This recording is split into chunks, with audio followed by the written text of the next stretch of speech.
Future Tina here. Tonight I presented at the Puddletown Knitters meeting in downtown Portland. If you've never met any of the Puddletown Knitters, and if you live in the Portland metro area, you might be interested. And in fact, there are people way out in the west and the south that attend. And they have Zoom right now. I don't know if that will always be the case. But I presented about the PCC project. I am going to include it in the video here. Watch for the note about mulesing, because I was ignorant, clearly, because I have never witnessed mulesing in all my lifetime around sheep. So I learned something tonight, what mulesing is. I'm not going to judge as to whether it's good or bad. I know it happens in New Zealand and Australia. My friend Kelly, who was raised on a sheep farm, considers it to be a poor choice of sheep breed, but, you know, who knows? And it beats the heck out of them being infected. But again, maybe pick a better breed. I don't know. Anyway, watch for the mulesing comment, because I misdefined that a lot. I thought it was something completely different. But it was interesting, the questions asked, because for the most part, all the questions were about docking tails instead of about the fleece, which I thought was super interesting. Anyway, I hope you enjoy the video. Yeah, and I hope are you still having a good Christmas month? Enjoy the video. Talk to you in a bit. We move forward here. Yes! Okay. We've got it. So just It takes about 5 of us to figure this out. Right? I'll stick here. Oh, are you going to be my I'll just keep slide? it going. Oh, awesome. So, the origins of the PCC, stepping back a minute, funnily enough, I worked for PCC and taught math for several years. And I worked with Oregon State University and then ended up at PCC teaching math, and heard nothing about, I worked at the Cascade campus actually. Didn't know there was a flock at Rock Creek. I attended classes at Rock Creek, had no clue there was a farm out there.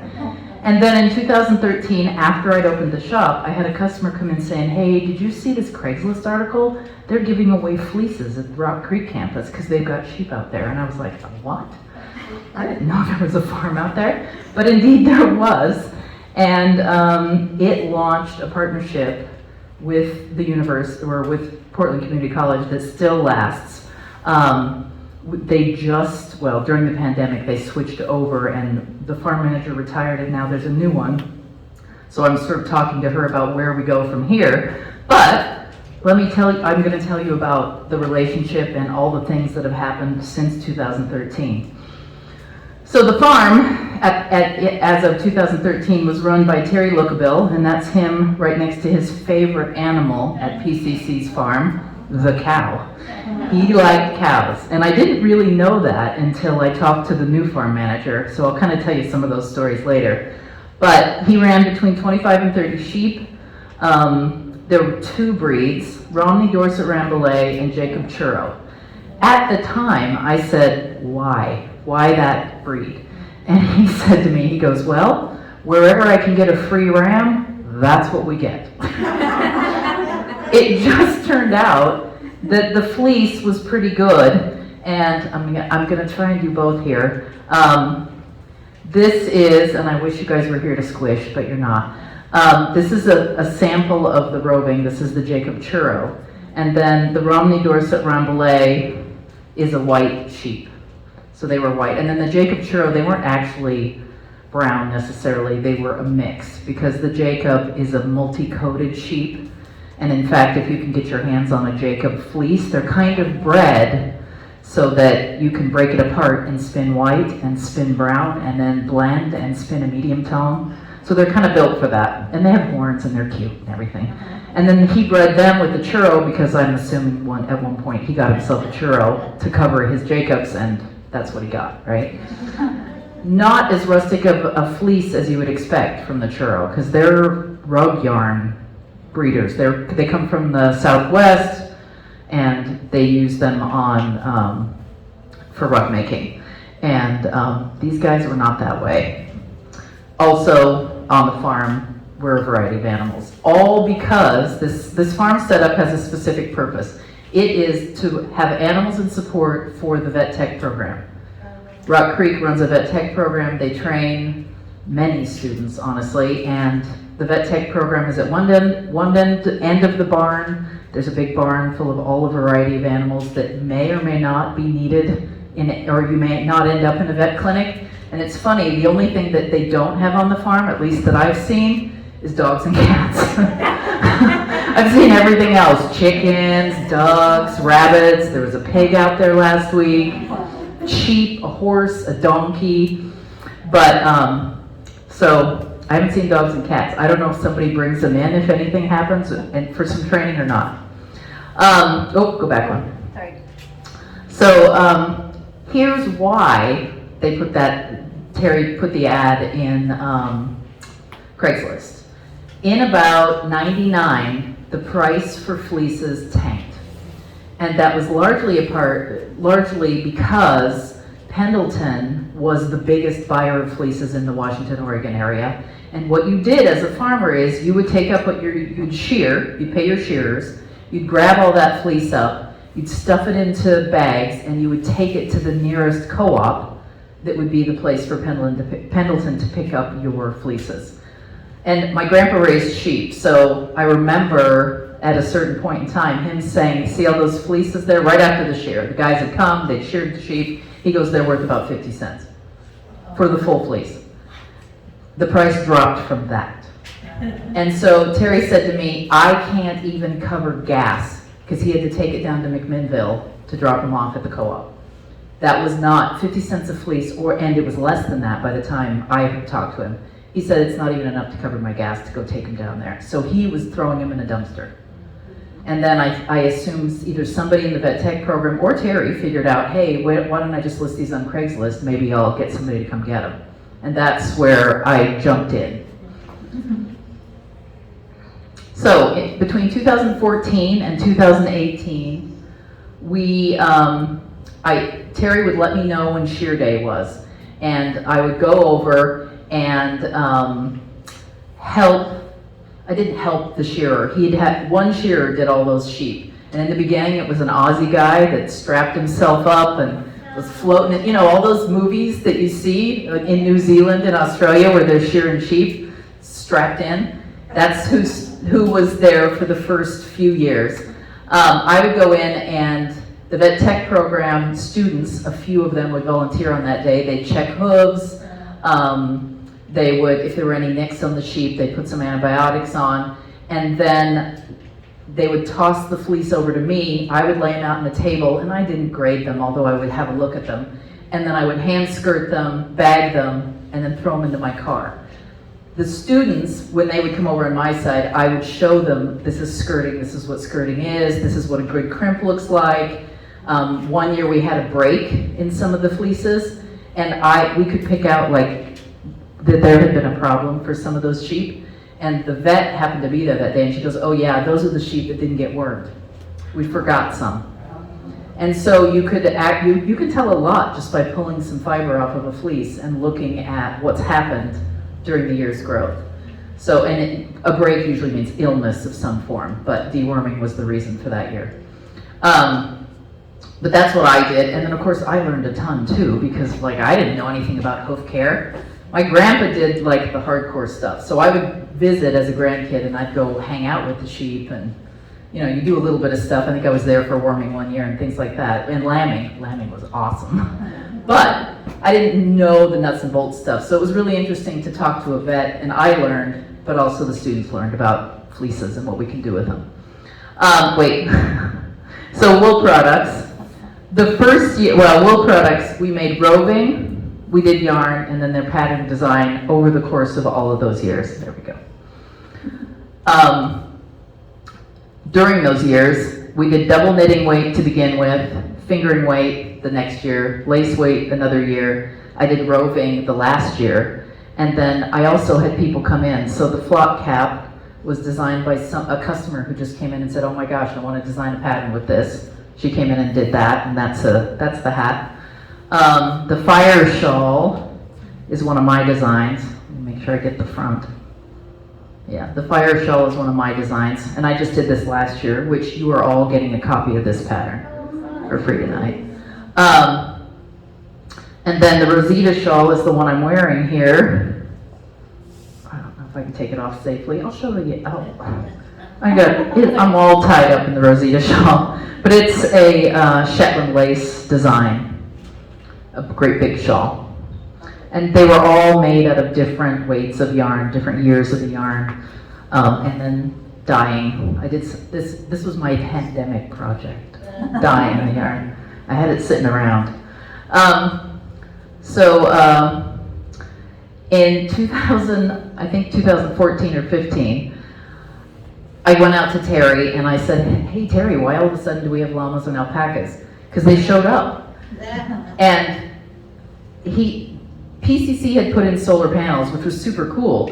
Only the problem is when those sheep lambed, the lambs would run under the solar panels and the coyotes had a good meal set under there. And so, well, it gets even better, I'll tell you. Once we get to the new farm manager, there was an easy fix for that. This is how I found out Terry really liked cows better than sheep. But he got the alpacas and the llamas to protect the sheep, and they did a really good job. Only alpacas and well, the llama was fine. Alpacas, you have never seen so much body fluid in your life when those guys get sheared. The shear was a lovely, and by then we had moved on from the New Zealand guy and we had an Oregon native who was shearing the sheep.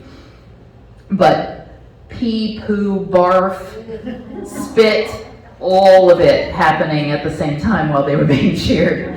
Those students got a really good education, again, as did I. I'm like, wow. But those shearers are very well trained. They managed to be kind, keep him secure, and get off Fleece, and the blanket is the big thing, that's what I would take away, without getting any animal liquids on it at all. So it was pretty impressive, but it was shearing mayhem for sure. All right, so timeline. Did I do something? No, Okay. I may have done two. I think we did two, that's why. I was like, wait a minute, there's a year missing, there we go. It's like it wasn't that late. So in 2013 was the first year. I had no connections to a mill at that point. And so I just went and I grabbed as many of the fleeces as I could fit in my car. We took it back to the shop, which no longer exists, but at that time we did. And I just put a mason jar at the front of the room and I said, if anybody wants a raw fleece, here it is. Please donate money. We'll take the money back to help cover the shearing costs. And we did that the first year. I think I made like $120 or something, and I gave it to Terry.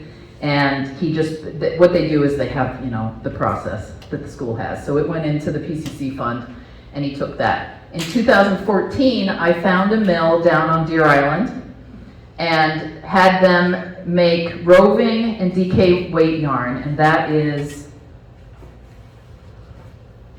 this is still some of it left. It lives on. So this hat was produced with the second year's yarn, and then the second year's roving, which we have sold out of that 2014 roving. At that point, we split. So the Romney Dorset Rambouillet was made into this one. We had some Jacob Churros DK weight, and the mill did that. In 2015, I had some raw llama and alpaca because he had those. So 2015 was when they showed up. And those just got sold as fleece, or as fiber, raw fiber. And then we did fingering weight yarn, which is this. Oh, and here's the white one. These two were the fingering weight yarn from that period, and hopefully you guys can see this at Zoom. We split it again. In 2016, we kind of got crazy and blended the Romney Dorset Rambouillet with the Jacob Churro and made a gray. But I also took some of the white alpaca, and they also did a run of Romney Dorset Rambouillet and alpaca. It's a little bit softer. And then in 2017, they did a run of some lace weights. Now, the guy who ran that mill wasn't very good at lace weight, so it's really fingering weight. He gave me more fingering weight. That was about as far as he could go. So a lot of what we still have is really fingering weight. He gave me 400-yard hanks. So all these hanks are 400 yards. All the DK hanks are 200 yards. So that's just how he did it at the mill. Can you forward it again for me? And then 2018, we had run out of roving, and I needed more roving because we had beginning spinners who, this roving is like the best for beginning spinners. It's got a tiny bit of lanolin still left in it, and it's super sticky. Plus the roving is very fine. It's not a thick, dense roving. And so we taught for years beginning spinners on the PCC roving, and they did, so we wanted more, and we got some more of that, which I still have a lot of too. Then in 2019, well, in 2018, we went out and we were noticing that there was a drop in the fiber quality. So in 2019, because of COVID and us noticing that there was a drop in the fiber quality, we didn't take the fleece. And as I hear, he threw it away. So it dropped at that point. I think the sheep were getting older, so the quality wasn't as good as it is off of a yearling or a 2-year-old, and it just wasn't looking so good. So we didn't do anything in 2019. In 2020, Terry Lookabill retired, and they got a new farm. Her name's Avery Thompson, and she began the job. And then 2021, because I had disconnected in 2019, I was still disconnected. But this year, because of you guys inviting me to this, I'm like, well, I better find out what's been going on out there. You can forward it for me. I went and met Avery and hung out with her for a little while in the afternoon. She sold the entire old flock to a guy down in Albany. They're out there living their good life out in the field. But she switched over to Finn sheep. Well, don't get too excited. Finn sheep, the sheep are lovely, very super friendly. She's starting to breed them with merinos, which I find hilarious because the vet tech students need to learn how to remove tails, and Finn sheep don't have tails. And so she's like, we're getting some merinos in. She's got 2 rams. One is a merino lamb, and a ram. He's covering the Finn sheep, and then she's got another Finn blend who happens to be too closely related with the Finns, so he has to go outside for his job. But it's to meet the needs of the vet tech students, and then fleece use. Smaller sheep, less fleece. The Romney Dorset Rambouillets were big. That means lots of fleece. These Finns don't produce that much fleece. And because Avery has started doing classes for fiber prep, she uses it all. So they're not going to be at my disposal anymore, but on the good side, they're not going in the garbage anymore, which I find really nice. So non-credit extended classes. She wants to have more, and I volunteered to do some of those classes with her, so hopefully we will put lots of classes together and do that. So I have to tell you that producing this stuff was very cost prohibitive. I made just enough to pay shearing every year, and that's it. For a yarn store owner, there's no profit in this for me. It was just enough. And although I was more than happy to do it because it was super fun. You don't go into this business to make money, I can tell you that right now. I go into it because I'm kind of obsessed. But because Avery has figured out the classes and using the Finn sheep with those classes, it's providing the smallest carbon footprint possible, right? Those sheep are born there, they stay there, those fleeces are used on campus, so on and so forth. She and I talked a lot about fiber prep, spinning, natural dyes, and knitting with hand spun. So all of those classes we're looking at for the future. The one thing that's going to slow it down a little bit is they're tearing down the barn and going to build a new one, but they're building a classroom in there. So all of those classes will have a place to be held. So we've got like a 2-year wait, and then once that new barn's built, we've talked about putting in all those classes, either both of us teaching it, she teaching it, me teaching it, whatever combo we can put together. Right back over there is the Merino Finn blend. Can you see his little teeny wimpy tail? As soon as she told me that, I'm like, I gotta see one of these tails. So that guy hasn't lost his tail yet. This little guy is one of the Finns. He's a different one, but super friendly sheep, lovely sheep. I think we're done. Are there any questions? Oh. Yes? Why are they cutting off their tail? Why? So sheep get docked, in order to stop bugs, essentially, bugs and infections.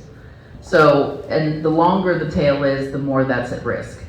A lot of sheep run in damp environments. The more, better, softer fleece means warmer environment. More rustic fleece means a cooler, wetter environment. And so we dock tails. The good news is though, is in the Pacific Northwest, you should look at Midwest sheep. They like dock tails. You get to see way too much of those sheep's girly parts in the Midwest. It's a popularity thing. But I actually had quite a chat with Avery about docking, and I prefer the Pacific Northwest style, which is just take it short, but they get left a stub. Yeah, other questions? I don't know your procedure for questions. Yeah, let me come. Okay, no, join awesome. in. And Misty's gonna come up too if you want. So one of the questions we have online is dock the same as cut off? So I can answer this question because my grandpa raised sheep and I was there for it. I'll tell you, I've got a really good story about it. Actually, it'll creep you all out. They band them, and so what you do is you take a rubber band and they band them around the tail, and then they fall off gradually because you're cutting off the circulation. I don't know if any of you have ever had your kids wrap string around your fingers or put a rubber band around your wrists. It basically gradually cuts off the circulation and they fall off, and then they drop in the field. My grandpa did it this way, and when we were kids, we'd come over at Easter, and then we'd run around with a paper bag and pick up all the tails and then bring it back to school for show and tell. We thought it was so cool. I'm pretty sure our teachers did not appreciate it, but we did. We're like, look, I got this in my grandpa's house. But it doesn't hurt them at all. It's very slow, it goes numb, and then it comes off, and it doesn't leave an open sore or anything. But if the ticks got on or if they caught infections, much worse than just a little dock. Yeah. All right, this one's related, so I'm gonna keep going with virtual. I know, I didn't expect this question. Tail docking is not mule sling, is it? No, mulesing is a shearing technique where you pull the animal out, tie their front and back legs to shear them, and honestly, that's not a procedure for sheep hardly ever. Usually, the sheep are rarely docile, and they're so happy to get their fleeces off, so they just come up. There's a lot of hugging on the part of the person who's shearing them. Mulesing is more often, at least I've seen it more often with the alpaca that's pooping and peeing and barfing and spitting all over you. But even that is done gently and softly and carefully, but that alpaca is going to be mad at you no matter what you do. Yeah, but again, if you leave these fleeces on, that's another issue altogether. So, Do we have any questions in the room? Let me go You with pick. Julie Moore. What does skirting mean? What does skirting mean? So skirting is you take the full fleece. When a shearer shears a sheep, they take it from like elbow all the way across the back, all the way up the neck, all the way down to the tail and down the back legs. And when you take that, then they roll the fleece up and they'll fling it over the fence. I grab it and I fling it out because it's connected with fleece because of the kink. I throw it all the way out there and you can actually see the outline of that sheep out on the piece of plywood is what I do it on. When you skirt, there's all kinds of short areas and then poopy areas at the back. And so you're gonna skirt all the stuff that really wouldn't make good yarn off. And then I also try to shake out because Terry especially was very adept at throwing hay on the backs of the sheep. So there was also this shaking process I had to do to get a lot of the hay bits off. But skirting is taking off the shorts and the dirty parts so that what goes into the mill is as clean as possible. All right, what happens if a sheep is not sheared? It will, depending on how long it goes, that fleece just keeps growing and growing and growing. It will turn into dreadlocks. I don't know if you've ever had a cat, a long-haired cat, and if you don't pay attention, they'll get a dreadlock of hair and it can like choke them and kill them. It becomes heavier and heavier every time it rains. They're carrying around this wet, sodden fleece, and eventually they'll die because they can't get around and they can't eat and they can't go to food and they can't go to water. So now, ancient breeds of sheep shedded. Over time, we did develop sheep to grow fleeces. So we have produced the sheep to help us to a certain extent, but also it's kindness to shear them because you don't want to leave that fleece on too long. Yeah. Okay, and back in the room? Yeah, you said that they were going to be building a classroom and that they were doing natural dyes. Does that mean they're going to have a kitchen facility for that? At least, the ability. I need to talk to Avery about what kind of facilities they're going to put in place, but she really wants to do dyeing and natural dyeing especially. So my guess is yes. Yeah, I know. Okay, so yes, a kitchen will Yes, be. I would guess Sorry. that is part of the plan. Okay. Yeah. Very nice. And I'm not getting any more on the Q&A, but do we have any more in person? Anybody else here? Just a comment. There was a sheep that was stuck that they didn't find and shear for 6 years. And he looked like this mammoth huge thing. And his fleece sold for like $200,000 to I think a company in like Japan or Italy or something, someplace where they do really fine woolen textiles for suits for gentlemen. And yeah, Okay. Which is interesting because usually those fleeces aren't. yeah, but They're so dreaded up that you'd be hard pressed to the get anything staple out of length them. was so long on Yeah. it. Yeah. Did, Susan, did you manage to type that? Okay, good, because we want to make sure people at home can hear the questions in person. All right, if there aren't any more questions, then, oh, do you have Yes. more? So for a while you were spinning and dyeing and selling this yarn, in your store? I was having it spun at a Okay. mill Okay. and we still sell it. It's still in stock. We Well, haven't sold through all of it yet. But Yeah. you don't have a store? Yes, I have an online store. Oh, thank you. Yeah. Yes, you brought And it. I go to shows and I did bring a bunch. Yes, she does have some. Okay. Yeah, I brought a bunch. And it's online too. Any of you that aren't here, you can go look online. You just search PCC and you'll get roving and yarn that you can see. And some lucky raffle winner online is winning a gift card to her shop, so. Ooh, nice. All right, any other questions? Yep. Okay, Sue? Where did you have it milled?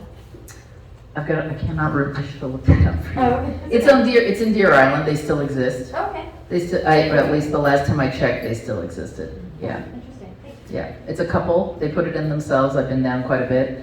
I think, at least the last time I was there, they had become overwhelmed with backstock. And so I haven't gone back this year or last year to look, but yeah. Thank you. All right, I don't see any more. So we're going to say thank you so much for coming. Oh, hey, no And we problem. hope to join you at a class and maybe a field trip in Oh, the new yeah, year. yeah. I'm just throwing that out there. Yeah, if you look at PCC Extended Ed, that's where the classes will show up. I mean, I'm looking Yeah. at Sue's taking over events here. Oh, there you go. I also wanted to let you know that the cards for this, the free pattern download for the fire shawl, and there's an ice crochet equivalent. I'll take a picture of it and send it, and so those of you that are on Zoom will get a photo, and you can go download those two patterns. Oh, perfect. Yeah. We can share it other ways too if we need to. Yeah, whatever way you want. Okay. Yeah. Well, thank you so much for coming. Yeah. And we will look forward to more in the future, more Yeah. involvement with you and your Rock Creek. All right, yeah. Thank you so hopefully. much. And, We're going to say thank you so much for coming. oh, hey, no And we problem. hope to join you at a class and maybe a field trip in Oh, the new yeah. year. Yeah. I'm just throwing that out there. Yeah, if you look at PCC Extended Ed, that's where the classes will show up. I mean, I'm looking Yeah. at Sue's taking over events here. Oh, there you go. I also wanted to let you know that the cards for this, the free pattern download for the fire shawl, and there's an ice crochet equivalent. I'll take a picture of it and send it, and so those of you that are on Zoom will get a photo, and you can go download those two patterns. Oh, perfect. Yeah. We can share it other ways too if we need to. Yeah, whatever way you want. Okay. Yeah. Well, thank you so much for coming. Yeah. And we will look forward to more in the future, more Yeah. involvement with you and your Rock Creek. All right, yeah. Thank you so hopefully. much. And Remember, if you haven't subscribe, ring the bell, like, and all that jazz. And I will see you tomorrow.